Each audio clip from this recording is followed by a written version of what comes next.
আমি হারতে পারি না শ্যামলী, কিছুতেই আমি হেরে যেতে পারেন না, কিছুতে পারেন না। আপনি তো কম হারেননি বলুন,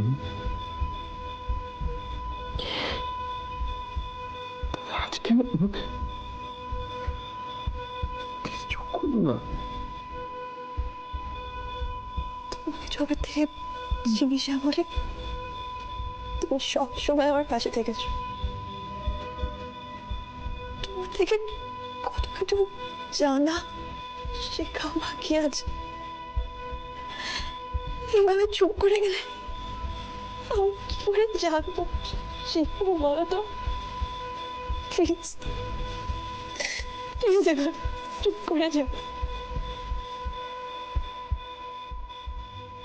তো তুমি এত জিদ কিসে, তুই ওঠ না রে। হ্যাঁ, সবাই বলছে, সবাই এত কষ্ট হচ্ছে, তুই বুঝতে পারছিস না? তোর এখন কিছু যায় আসছে না? হ্যাঁ, তোর তো যেহেতু আমি বলেছি, কিন্তু আমি আর তোর সাথে কাজ করতে যাবো না।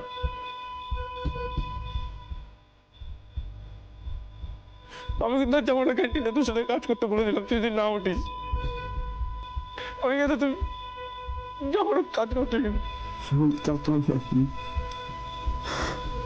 একবার চোখ খুলতে বয়স ভাবে কেউ দিতে পারেন না, পারেন না, দেব না। কোথাও যদি থাকে হতো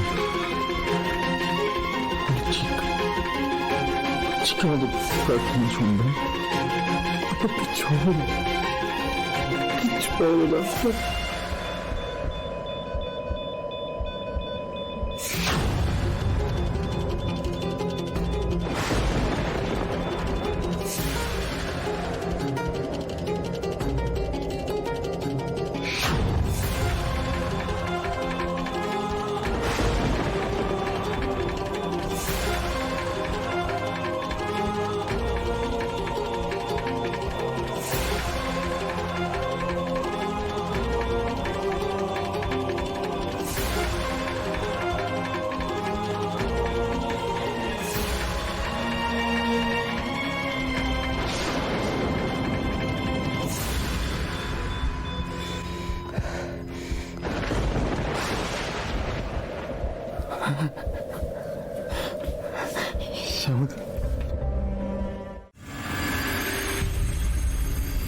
না ভাই, তোর থেকে কোনো চাকরি বাকরি আমার চাই না। বললাম না, পুরনো কারোর সাথে আমি কোনো যোগাযোগ রাখতে চাইছি না। এখন তো শুধু আমার কাছে চাকরি নেই, তোর সাথে থাকলে না জেলে যেতে হবে। এই ভাই ভাই ভাই, শোন না, তুই রাগ করছিস কেন? আগে ঠান্ডা মাথায় আমার পুরো কথাটা শোন। আমি বুঝতে পারছি তোর কি সিচুয়েশন। আর দেখ, আমার যে কি সিচুয়েশন আমি জানি না তোকে বোঝাতে পারবো কিনা, বা তুই বুঝতে পারবি কিনা। কি জানিস, এখন তোর আর আমার একই অবস্থা। তোরও চাকরি নেই। চাকরি কি বলছিস? আমার থাকারই জায়গা নেই। কেন? সে অনেক কথা তুই পরে ভালো করে শুনিস, কিন্তু আপাতত আমার কথাটা একটু মন দিয়ে শোন ভাই, প্লিজ। বল। শোন, তোকে আমি এমন চাকরি দেবো যাতে তোর 3 পুরুষ বসে খাবে, আর আমিও জোড়াবাড়ির সব সম্পত্তি হাতিয়ে নিতে পারবো। বল, করবি এমন চাকরি?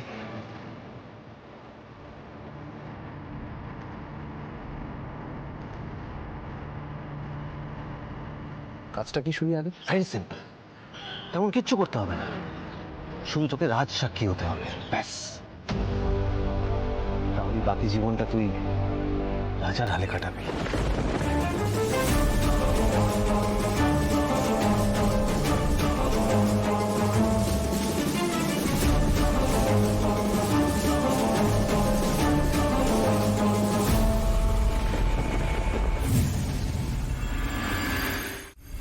কি করছেন? একদম উঠবে না, একদম উঠবে না। কি করছেন কি আপনি?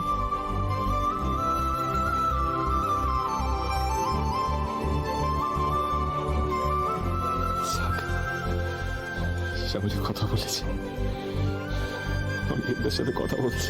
আপনি জানেন শ্যামলী, আমি জানতাম আপনার কিচ্ছু হবে না, আপনি একদম ঠিক হয়ে যাবেন, সুস্থ হয়ে যাবেন, কিচ্ছু হবে না আপনার।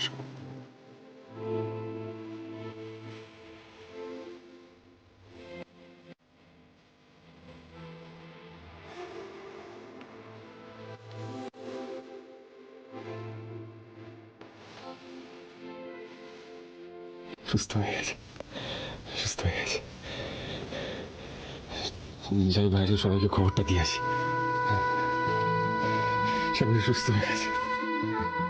শ্যামলী, এখন একদম বেশি কথা বলবে না প্লিজ। অনন্যা, তুমি বলো তো স্যারের মাথার রক্ত কেন? আমার কিছু হয়নি শ্যামলী, আমি একদম ঠিক আছি। আপনি এসব নিয়ে ভাববেন না। আচ্ছা আচ্ছা, আপনি আমাকে একটা কথা বলুন তো, এই আপনার এই অবস্থা কে করলো? আমি চুপ করুন স্যার। মাথা থেকে রক্ত বেরোচ্ছে, বলছে ঠিক আছেন? দিদি, একটু স্যারের মাথায় ব্যান্ডেজ করে দিন না। আচ্ছা, আমি করে দিচ্ছি। আরে আমার কিছু হয়নি, আমি ঠিক আছি। আমি তো বলছি না কি ব্যান্ডেজটা করতে। আচ্ছা ঠিক আছে, আপনি শান্ত হন ম্যাম। আমি বললাম তো, আমি ব্যান্ডেজ করে দিচ্ছি। স্যার, আপনি আসুন।